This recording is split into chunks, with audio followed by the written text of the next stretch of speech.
Hey, welcome back, everybody. Who's up for some magic? Who's up for some magic? Oh, yeah. We're gonna do some magic. Poof. Poof. Are you gonna call me Tim? Alright, so let's see here. This is my Sythis deck for those who are new to the channel here. Basically, I'm new to Commander. I've only been in Commander for a couple of weeks now.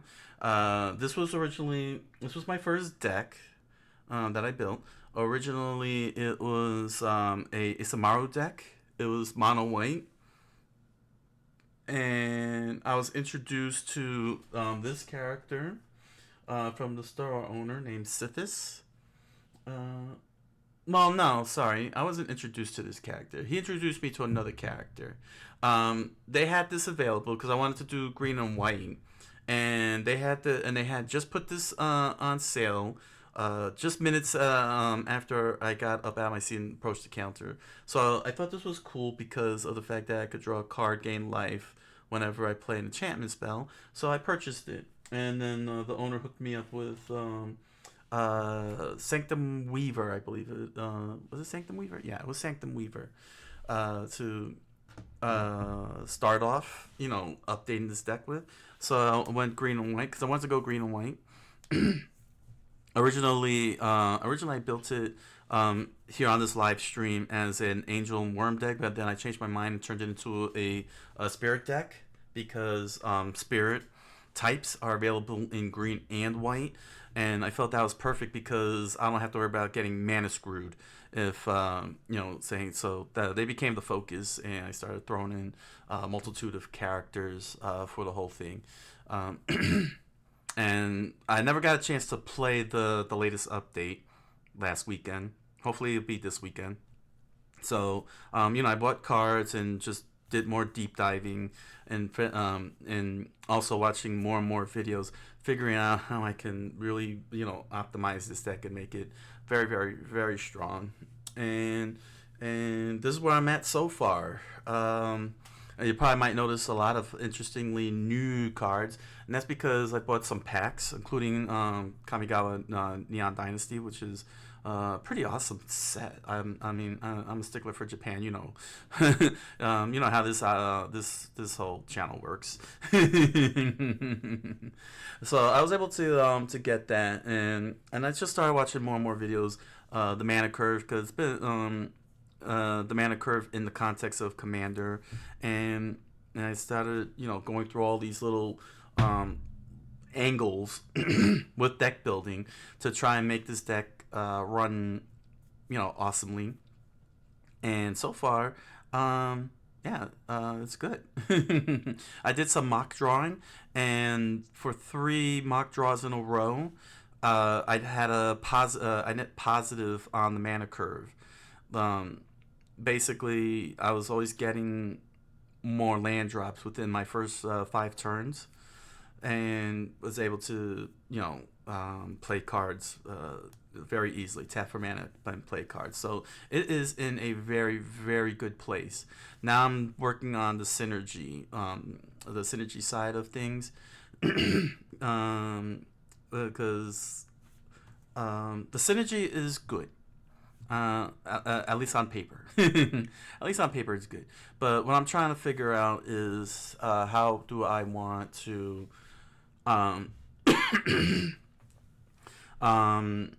fit in more pieces for the synergy.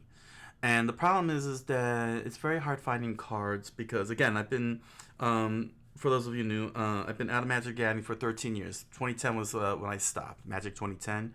And the Kamigawa block, right around that time, was the last block that I messed with. And I spent 13 years not playing Magic cold turkey. So now, I discovered Commander, which I found out was is derived from Elder Dragon Highlander, which I remembered from back in the days, back in the 90s.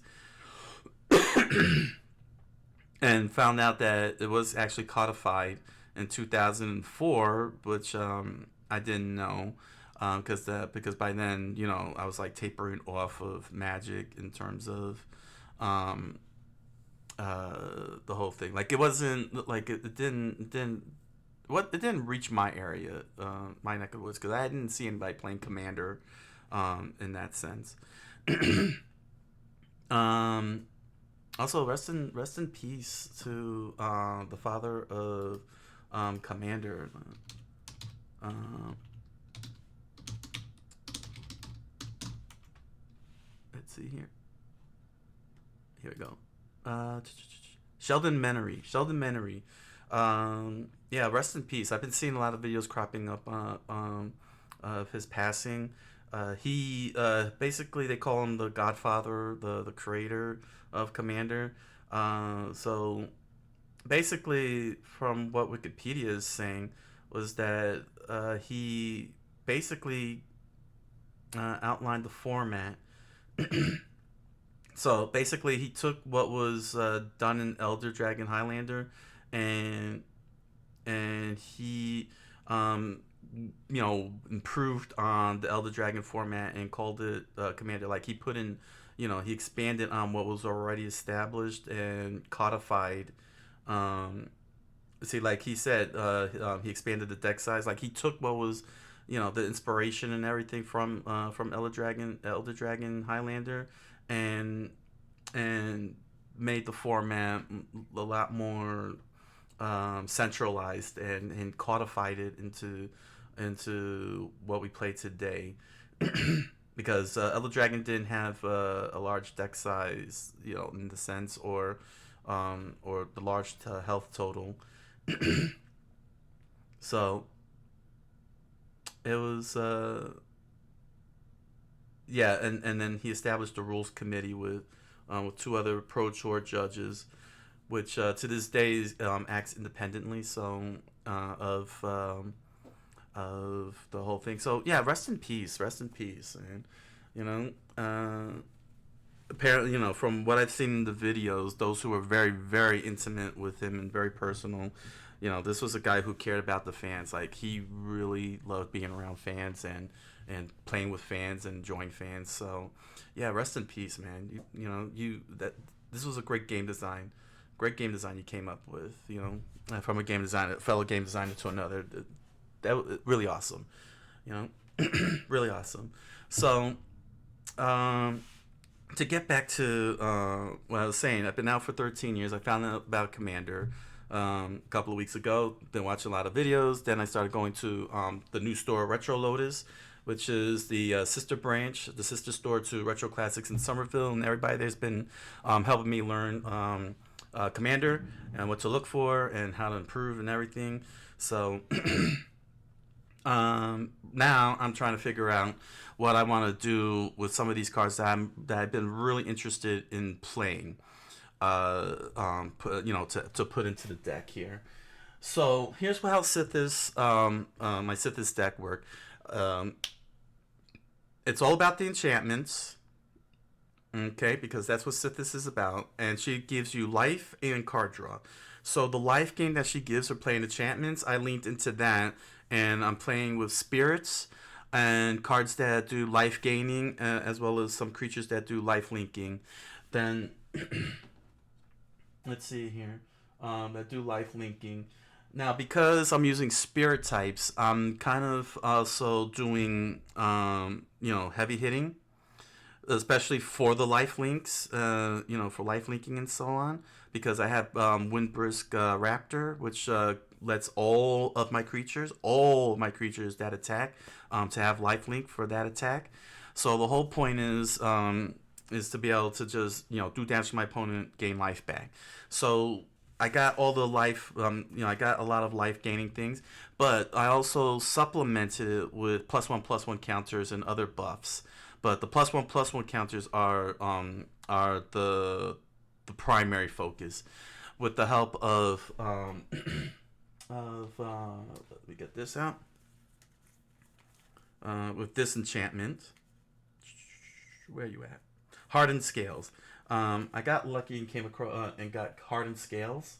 So I'm using hardened scales, and what it does is, if one or more +1/+1 counters would be placed on a creature you control, you put that many plus one more +1/+1 counters on it. So if I were to get two +1/+1 counters, then I'm actually putting in three. So with that, between with life linking Windbrisk Raptor, I can actually smack players very hard with these buffs and get a lot of life back while dishing out mass amounts of damage. What also helps this deck is of course the Pride Mate, which I didn't know I always had, because I didn't realize I had this card. So it says, whenever you gain life, you may put a +1/+1 counter on Johnny's Pride Mate. And because I have so many sources of life gain, the Pride Mate is always going to get more and more, +1/+1s, counters. And with Hardened Scale, it's going to get +2/+2 with every single life gain. So he'll become a nasty little monster in the end. Uh, um, So what I did was I backed it up with by playing Primal Rage from the green. Primal Rage is an enchantment that gives all my creatures trample, all my creatures. So if I'm pumping everybody up, they all have trample, and if they have the ability to life link because of the Raptor, then I'm gonna be getting a lot of life from all those hits and get that and break through. It's a pretty crazy synergy going on. But so basically those are the two focal mechanics of the deck: is life gaining and +1/+1 countering, counter buffs. Not +1/+1 buffs like in the case of Yavimaya Enchantress, which I also threw into this deck, where every enchantment that's on the field that I control, she gets +1/+1. +1/+1 counters with the help of Hardened Scales just ramps everything up crazily. So I'm looking for cards, triggers, if you will, that can just cascade down, sort of like a one right after the other, like a chain reaction kind of thing. And I'm going to show you one of these chain reactions that I have here. So let me get the cards out of the way. Okay. Let's see here. Let's move these cards out. Alright. Alright. And not only that, but I also threw in Hamza. What Hamza does is this spell costs one less to cast for each creature you control the +1/+1 counter. So if I have 4 creatures with +1/+1 counters, I only have to pay green and white, as you can see here. But he also has a second ability where creature spells I cast cost one less to cast for each creature I control the +1/+1 counter. So some of my more expensive creatures, especially on the spirit side, like say Moskami, which has 5 generic mana and 1 green mana. I can actually drop that 5 generic mana down completely if Hamza comes out. And what's also cool about Hamza is that he's a legendary, so I can actually interchange between him and Sythis as in terms of commanders, because they both are looking to accomplish the same thing, focusing on enchantments and tokens, life gaining and tokens, which is what their primary focus on. So it's a great flexibility, depending on what I need to pull off what I need to play. So here's how my chain works. So I'll pull this card out. Let's see here.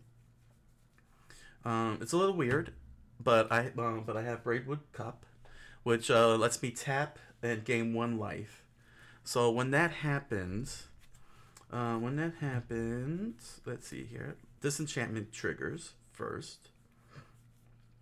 Let's see here. Nope.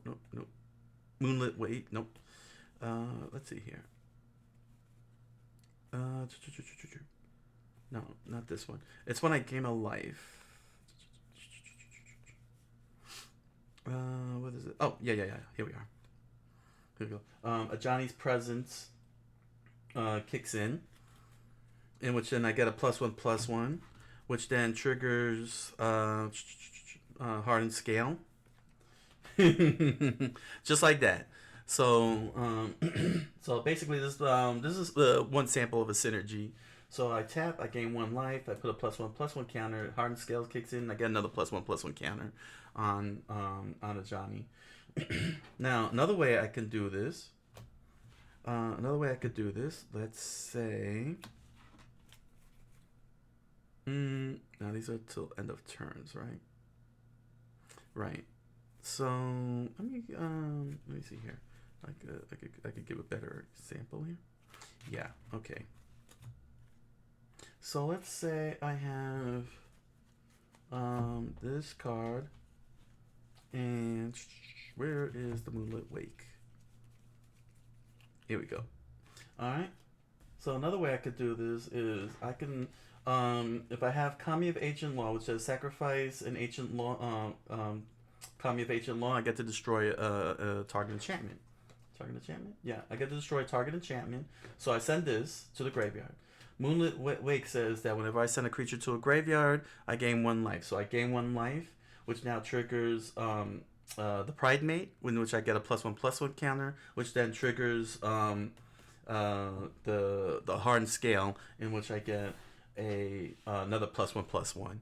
So this is another example of gaining, of synergy. So basically, no matter what, in a sense, saying if I lose a card, if somebody tries to destroy a card, I have plenty of backups to work with, plenty of synergy to trigger. Some of them might trigger automatically, like in the case of, say, Holden of Cleansing Fire. Oh, interesting. Holden of Cleansing Fire, in which I always get a life gain at my upkeep, so it'll just trigger the effects going in. So it all depends on the situation, but nevertheless, who do I have here? One of the big ones that I got is Nykthos Paragon. This is Nykthos Paragon. And this is actually a very big one to have in this deck here. Because what he does is whenever I gain life, I may put that many +1/+1 counters on each creature you control. Do this only once each turn. So, like, let's say, for example, let's say I do Windbrisk Raptor. Okay, let's say I happen to have Windbrisk Raptor. Let me show you Windbrisk Raptor here. Here's Windbrisk Raptor. He's a 5/6. He's a 5/7 bird with lifelink and flying. So he's got flying, so I can evade. So I hit my opponent for 5. Okay, so that's 5 damage, which triggers Nykthos Paragon. So now I could give 5 +1/+1 characters to any creatures I have on the field. Okay, on each creature I control. I'm gonna need clarification on that one. Does that mean I put 5 counters on every creature? Well, you know what? I happen to have this on. So let's take a look here. Let me pull up Nykthos. Let's pull up Nykthos. They should have a ruling on that. Here's Nykthos Paragon. Here we go. Notes and rules. Do this only once each turn, of course. Refers to putting +1/+1 counters on your creatures using the trigger ability. As long as you haven't yet chosen to put +1/+1 counters on your creatures with it, all instances of gaining life will. Let's see here. Will cause Nykthos Paragon to trigger. Let's see. Do I put that? Let's see. If multiple instances of the ability are on the stack, you'll be able to. Each creature with lifelink dealing combat damage causes a separate. Here we go. Each creature with lifelink dealing combat damage causes a separate life-gaining event. For example, if 2 creatures you control with lifelink, which I happen to have a second one, Heron of Hope, or if I attack with multiple creatures with Windbrisk Raptor, because it says attacking creatures you control have lifelink. If 2 creatures you control with lifelink deal combat damage at the same time and you haven't used it yet, Paragon's ability will trigger twice. However, if a single creature you control with lifelink deals combat damage to multiple creatures, players and or planeswalkers at the same time, perhaps because it has trample or was blocked by more than one creature, the ability will trigger only once. I don't think that's what I was really looking for, but that's a good thing to get a ruling on. Let's see here. Once you have chosen to put +1/+1 counters on your creatures, further instances of game life will not cause the ability to trigger, because it only can be done once. If a creature you control is dealt lethal damage, nope, in multiple instances, you will only be able to put +1. But that's not what I'm. Let's see. Refers only to the ability is attached to, not others. No. See, that's what I'm trying to figure out. It's saying each creature you control. So that means that if I hit with Windbrisk Raptor and I have 5 creatures out, all 5 creatures get +5/+5. Because then, if that's the case, then the skin, the scales, the hardened scales, will also give +1/+1 to every single. So that means I'll be giving 6/6 to all my creatures, to 5 creatures, if I'm reading Nykthos correctly.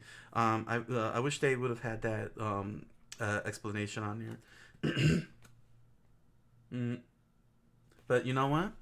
There's one place I could go that can really answer that, and that's the Gatherer, because they tend to have people commenting in there on that. Let's see here. Nykthos. I want to make sure I'm reading that correctly. Let's see here. Each creature with lifelink dealing combat damage. No. Where is this at? Here we go. Click here. Oh, no comments. Oh, that's disappointing. Would have liked to have heard what they had to say. So yeah, but the point is that Nykthos Paragon will give all my creatures +1/+1 counters, and the hardened scales will add to that, making my creatures even more more powerful and crazy. Especially if I'm doing the flying creatures, which I have plenty of among the spirits. Now, let's see here. Among the spirits, like, where is it? Like Angelic Page, which is an angel spirit now. Kabuto Moth, and 100 Talon Kami, Lantern, and Kami of the fields. So I made sure that I had flyers among white. Green, on the other hand, are more utility because they sacrifice themselves. So they'll be, with the exception of Moskami, got Generous Visitor, and Blossom Prancer, and Kami of the Hunt. Oh, that's funny. I got 3 creatures that can sacrifice themselves, which will trigger Moonlit Wake. So yeah, I got multiple. The point I'm trying to make is that I got multiple routes on the synergy side. So, what I'm interested in doing, first and foremost, I want to get these 2 cards in. Start with these 2 lands. I know it seems a little weird. I know I really screwed up there, didn't I? Here we go. I'm like throwing them in there, throwing these cards in there, and I forgot that I didn't even change the screen. Here's Kami. Here we go. Let me see here. This one sacrifices. Let me get these out. That's a bird. No, where did I put the Kami at?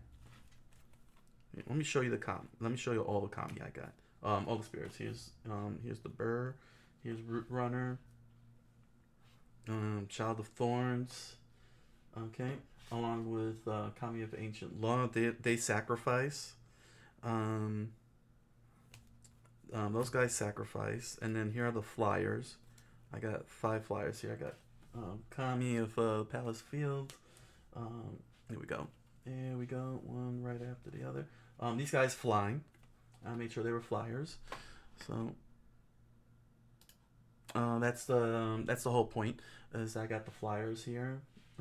Okay, and then let's see. Let me make sure I got all of them.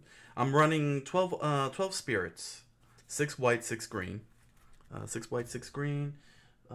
Okay. So Here we go. Oh no, wait. 6 white, 6 green, 7 white, 7 green. Sorry, I'm running 14. 7 white and 7 green. 1, 2, 3, 4, 5, 6, and I got one more in here.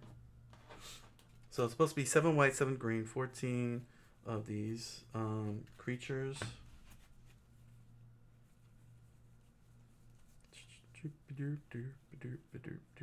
Yeah. Oh, here we go. Spirit and Core. I got Spirit and Core, who's also a flyer, and can redirect 1 damage. So that's so 6 of my white spirit creatures fly. This one sacrifices, and I have 3 that sacrifice on the green side, and the others are utility. This one gets a +1/+1 boost. Kami of the Hunt. This one helps me search for cards or gain 4 life, depending on the situation. That's Blossom Prancer. This one gives me lets me put a +1/+1 cancer on a target creature. That's Generous Visitor. And Maskami is a 5/5 trampler, a heavy hitter. So yeah, there we go. That's my that's what I'm using for spirits. 7 each. If there's better spirits out there, I got no problem making those kind of adjustments, but I think they're sufficient enough for what I'm looking to accomplish. Because if I give the +1/+1 counters on those flyers, the flying evasion, and then put the trample on top, it'll be crazy. You know what I'm saying? It'll be crazy good. But so as I was saying, before I screwed up, I'm looking to swap cards for these guys here. I got Terramorphic Expanse, Vec Townships, Farewell, Boseiju Reaches Skyward, Befriending the Moths, and Noble Purpose. I think they can really help out. So let's start with the lands here. Following the advice, those advice videos, I cut down the number of basic lands because people are not very clear when they do the how to build commander decks. They like, you gotta have 38 lands, and I'm like, oh, okay, so I need 38 basic lands. They didn't mention that I can play non-basic lands. They don't make that very clear that I can actually play. See, because I'm thinking I need to play 38 basic lands, and they don't make it very clear that that's not what they mean by, you know what I'm saying. But you're doing a beginner video teaching beginners like me, and I'm thinking I need 38 basic lands. I didn't really need 38 basic lands. I just needed 38 lands overall.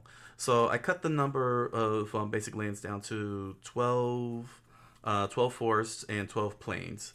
And so the remaining 12 that I got are, let's see, where did I put them at? I put them over here. The remaining 12 lands are non-basic lands that I can't seem to find at the moment because I got a massive pile going on here. Here we are. All right. So let's move these guys over. All right. So here are the townships. I have Survivor's Encampment, Temple Garden. Many of these I bought. Others I got out of packs. I didn't expect that to happen. I didn't expect that to happen. Here's Bountiful Promenade, Brushland, Reflecting Pool, Sungrass Prairie, Path of Ancestry, Tranquil Expanse, Blossoming Sands, Grand Coliseum, and Ruins of Trocaire and Havenwood Battleground. So what I was thinking maybe I should I get rid of these two because they come into play tapped. I did a hard count on how many cards I had coming into play tap and how many don't come into tap, and the total number is let's see here. Let's see, untapped. I could pay 2 life to keep it untapped.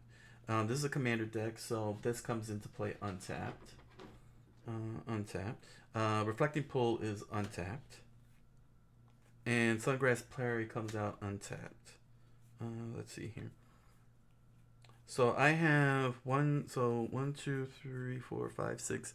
So so 6 cards come in tapped, 6 cards come in untapped. And the thing is, even though Vec Townships is a little bit on the weak side, because you only generate 1 mana, but you also take 1 it gives you 1 colorless mana, but you can't untap it if you tap for green or white on your next turn. The thing is that it comes into play untapped. Unlike Path of Sandstretchy, which comes into play tapped. That's the reason why I'm willing to play that. And Terramorphic Expanse lets me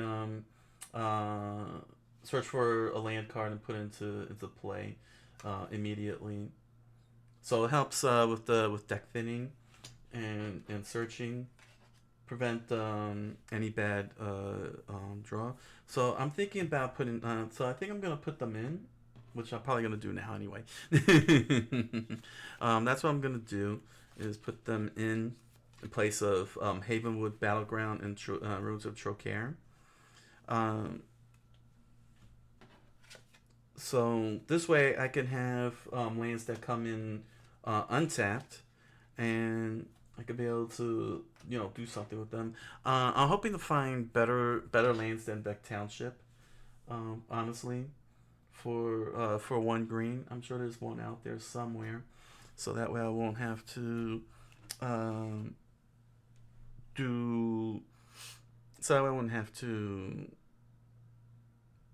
have a dead card every turn whenever I need green. So it's just gonna be a holdover for now, so I could get a better non-basic land in that place. So yeah, and Terramorphic Expanse will let me search for a card very quickly. I don't think that's gonna be detrimental in the long run, and lets me help with the search. I mean, it's a fetch land. The next set of cards here. Here's the next one, Farewell, which I got out of a pack. What luck. This is like regarding removals, and I have Armageddon, Wrath of God, and Cataclysm, but it's been recommended that you play at least 3 of these types of cards.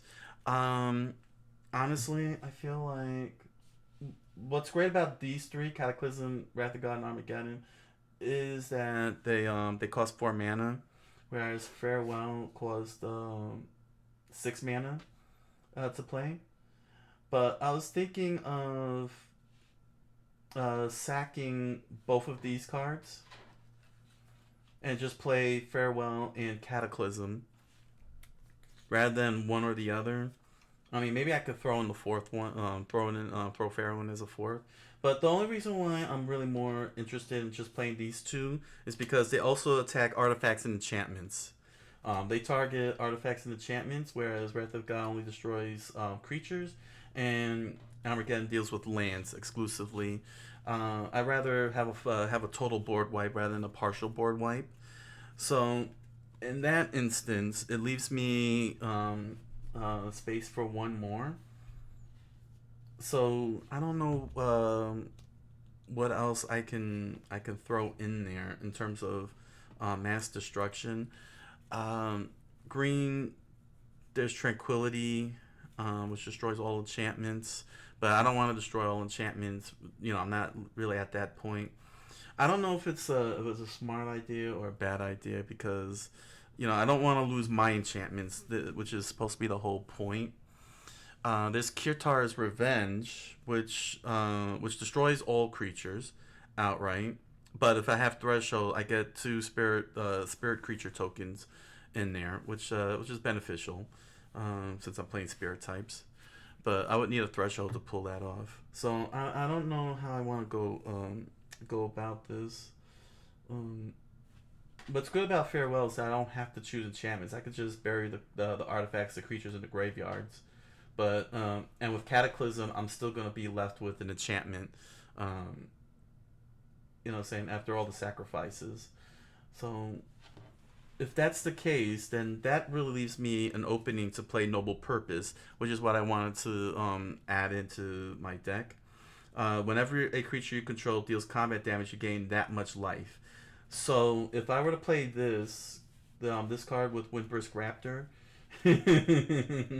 which has lifelink, then I'll be getting 10 life back, no matter what, on a good sharp swing. But here's the other thing. I wanted to play Befriending the Moths and Boseiju. They're saga, enchantment sagas. And when they flip over, they become enchantment creatures, which again fits, the whole thing. They become enchantment creatures. And what's good about this one, Imperial Moth is a flying insect. It's a flying insect, and Branch has reach, and it gets +1/+1 for each creature you control. That's the other thing too, is that Boseiju can actually attack, because that's what reach does, doesn't it? Let's see here. Because all reach does is block creatures that fly. It's not wall. It's not a wall. Let's see here. Come on, where's reach?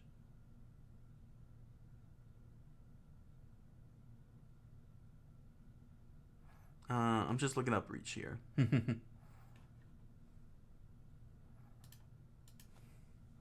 So I don't know what I need to do with fitting them in.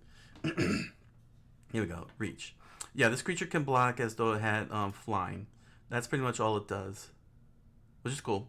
And it doesn't. And it's not a wall. Walls don't attack, so that means I can actually attack with the plant. And what's great about his ability is that he gets +1/+1 for each land I control, which means that and it's each land I control. It's not just a specific land. So if I have like 10 lands, it becomes a 10/10 creature, and I can attack or I can block creatures with flying. So and I have a flying creature in this one, which can block creatures with flying, or I can do evasion. That's why I want to add them in, because they're pretty good creatures, and their saga abilities are pretty good too. Because Boseiju lets me search my library for 2 basic forest cards, and I could put them into my hand, even though it goes back to my hand, goes directly to my hand. It's a good draw card. Then I could put up a 1 target land that's in my graveyard. So if somebody destroys my land, or something like that, or if I sacrifice a land, I could bring it back I could put it to the top of my library, and then it turns into the plant. Befriending the Moths for 2 straight turns. I could target a creature, give it +1/+1 and flying. So if I really wanted to be a real monster, I could use Branch of Boseiju. If it's pumped up like 8/8 and turn into a flyer, flying plant. So yeah, this is why I want these two enchantments, because they're pretty good. They're actually pretty good, and I don't know what to do to get rid of because there's let me round up all my enchantments, including the creatures. And because the fact that they're enchantment and enchantment creatures, it's a big that's a big plus, because Yavimaya Enchantress benefits from that. Let's see here. Yeah, so here's my enchantments. Let me move this up here. Here we go. Here we go. 1, 2, 3. Okay. So these are my enchantments here. Okay. Enchantment creature. Here's another enchantment. Yeah, here we go. Enchantment. I got Sunblade Samurai enchantment creature, which is pretty cool. Who else do I have here? Oh, okay. Here is Sanctum Weaver and Jukai Preserver.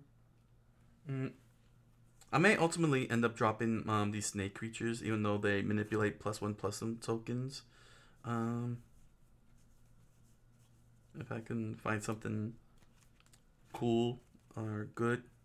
Here we go. Roaring Earth, Fertile Ground, Wild Growth, Primal Rage. Yeah, there's another one. Roaring Earth. Whenever a land enters the battlefield, I get to put a +1/+1 counter.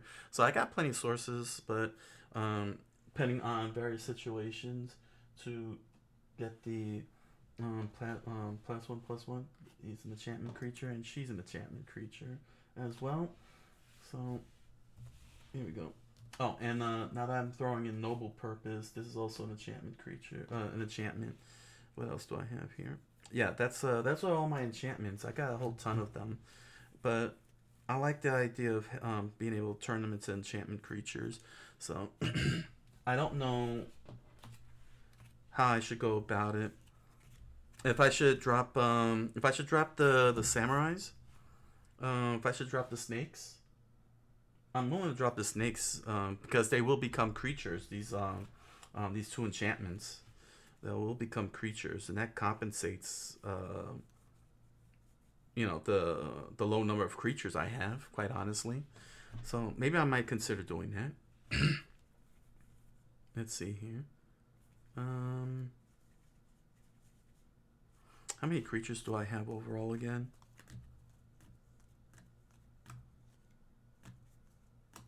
And the only reason why I have the snakes in here to begin with is only because of the fact that they manipulate to +1/+1 tokens, but it might not be necessary in the grand scheme of things, because the enchantments is the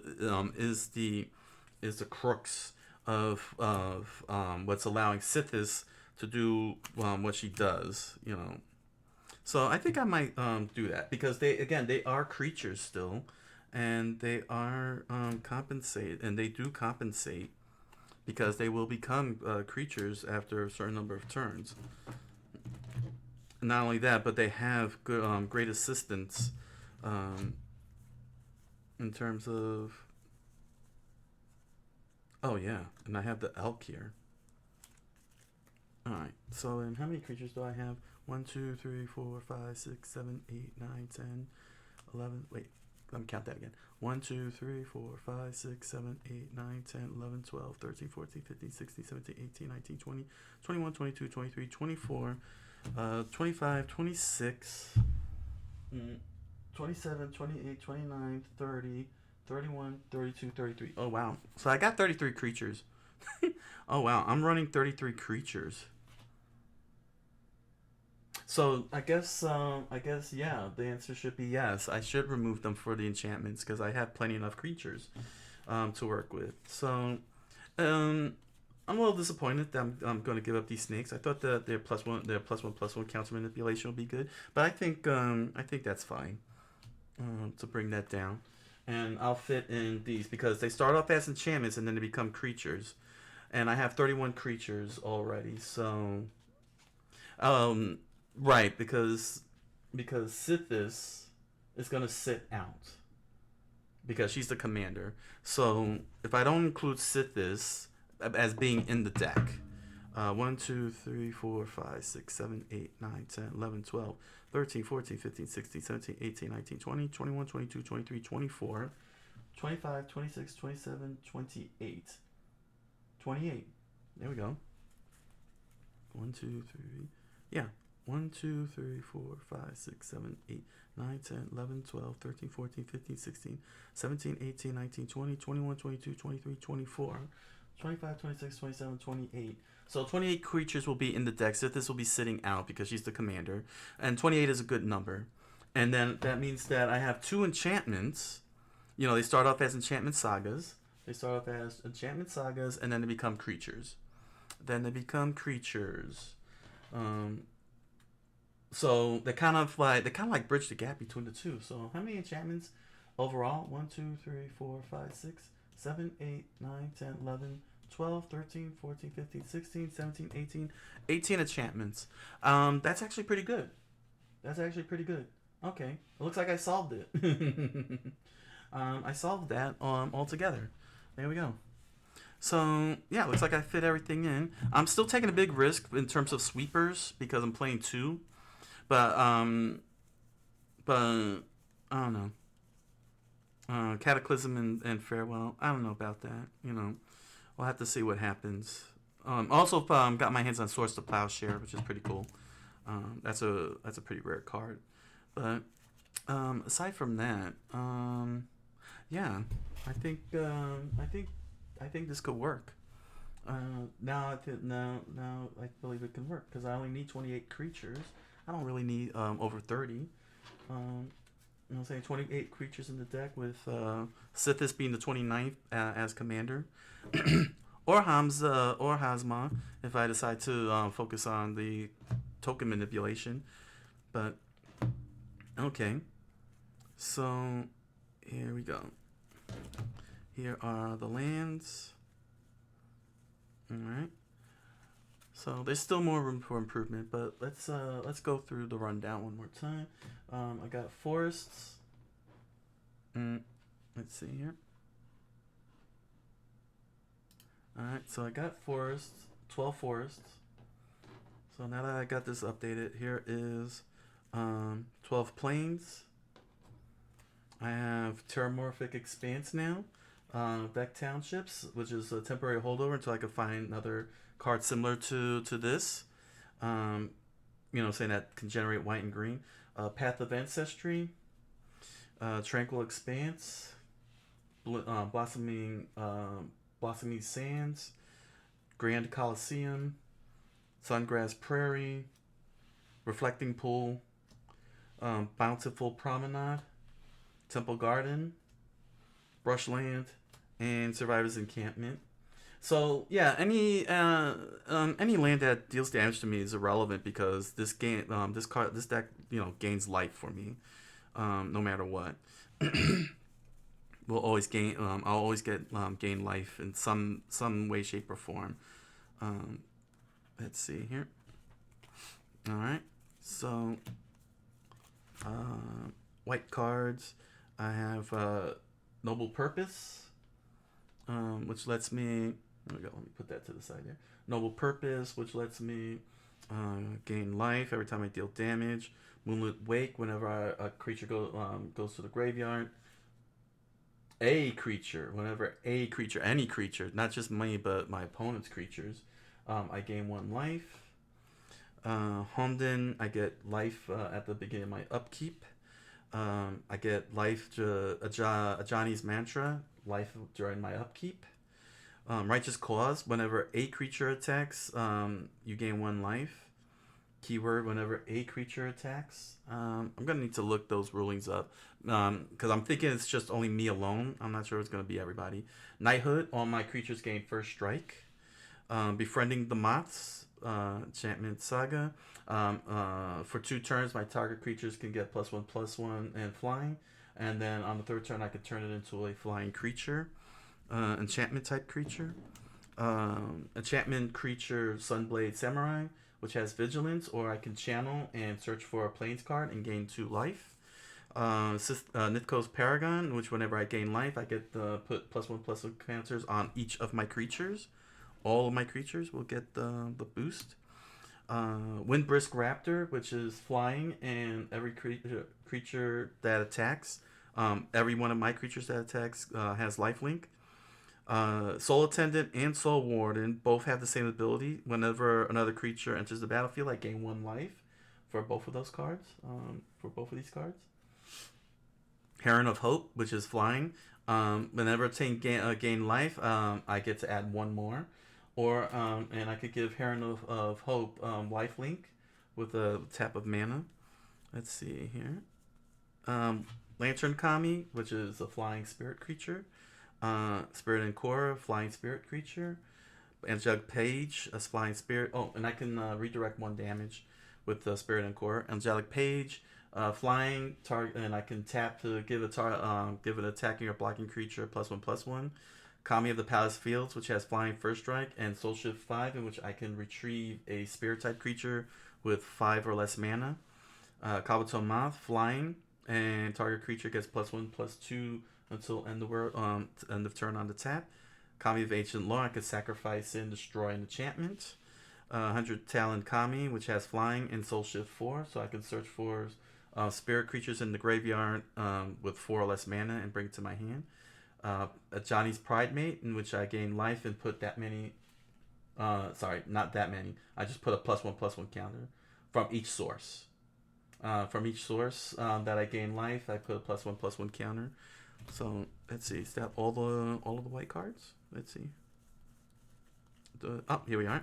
Cataclysm. Each player chooses from the permanents he or she controls an artifact, a creature, enchantment, and the land, and the rest gets sacrificed. So you destroy, you sacrifice everything except for one of each of those types. Farewell. I get to choose one or more, in which I can exile artifact, creatures, enchantments, or graveyards, in any combination I wish. Disenchant. Destroy target artifact or enchantment. Holy Day, prevent all combat damage that will be dealt this turn. Swords to Plowshares, remove target creature from the game. That creature's controller gains life equal to its power. I want to put Ethereal Haze back into this deck. I just don't know what more I can remove, because I don't want to get rid of Swords to Plowshares. And I don't want to get rid of Disenchant either.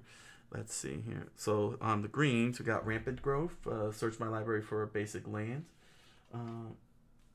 Untamed Wilds, search my library for a basic land. And put that into play as well. Kadama's Reach, search my library for 2 basic lands. I could put one in play and one in my hand. Fog, creatures deal no combat damage this turn. Naturalize, destroy target enchantment. Respite, creatures deal no combat damage this turn. I gain 1 life for each attacking creature. Yavimaya Enchantress, she gets +1/+1 for each enchantment in play. That's why that's a big deal. Llanowar Elves, gain green mana. Querying Wells, I choose a color and I could gain, and I can either get one of my chosen color or green. Child of Thorns, sacrifice, and my creature gets +1/+1. Root Runner, I pay 2 green and sacrifice it, and I get to put a target land on top of my opponent's library. It's got Soul Shift 3, so I can retrieve a spirit. Kami of the Hunt, in which whenever I play a spirit or arcane spell, it gets +1/+1 until end of turn, so it gets pumped.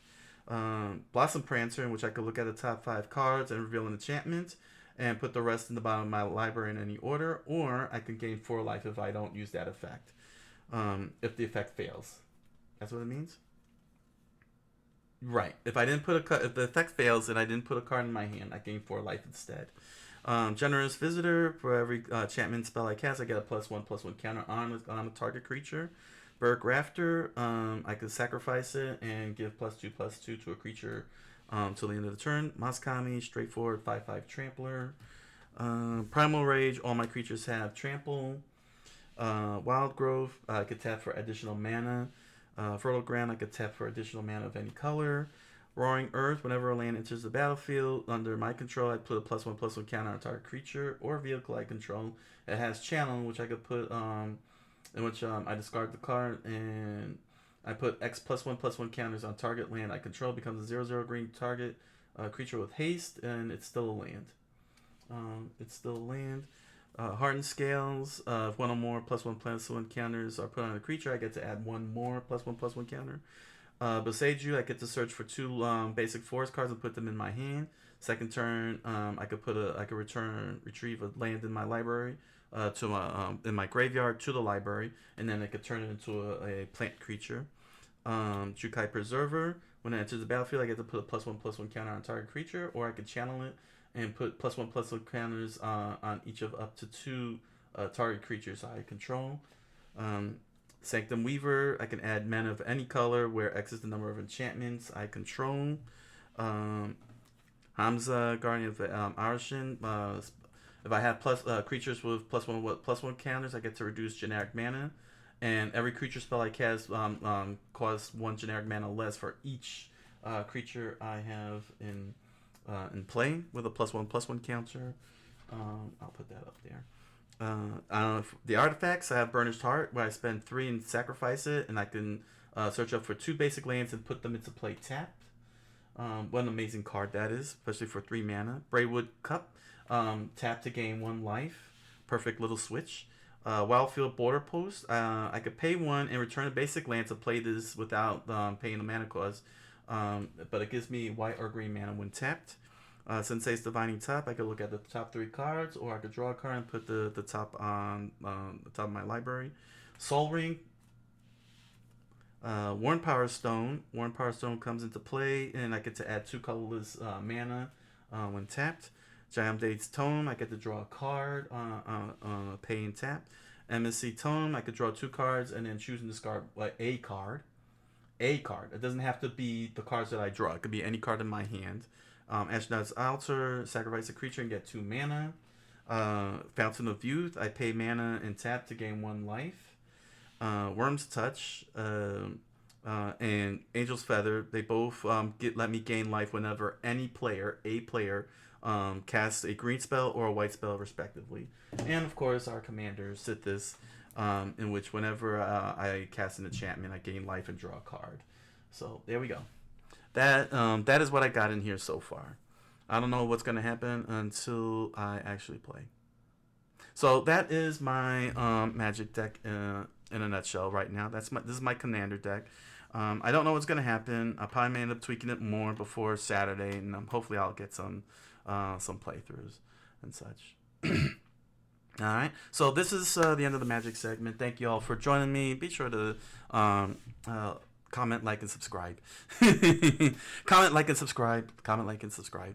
I don't know. It's something that Marge Simpson told Bart in The Simpsons 3 times over. Get into your head. Thank you for joining me.